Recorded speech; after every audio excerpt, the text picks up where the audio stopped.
आपको ना कुछ चीजें दिखाना चाहता हूं। ये देख रहे हैं पानी खड़ा है सारा, ये सारा पानी खड़ा है। इसके अंदर ये फसलें हैं जिनमें अभी तक पानी खड़ा है हर जगह पे।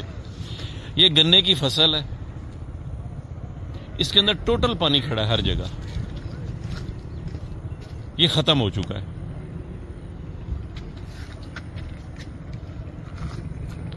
ये आगे रास्ते पे देख रहे हैं, यहां से फिर पानी शुरू हो गया और अभी यहां से पानी नहीं उतरा।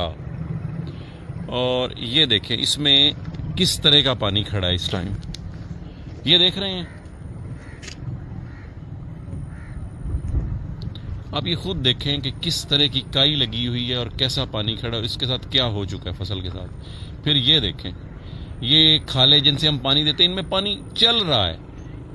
ये गंदा पानी इस वक्त अभी तक 17वें दिन भी ये गंदा पानी चल रहा है। देख रहे हैं आप, ये फसल देख लें, ये चारा है। ये चारा क्या जानवर खा सकता है अब? ये देख लें, ये बर्बादी है जो इस इलाके में आई हुई है।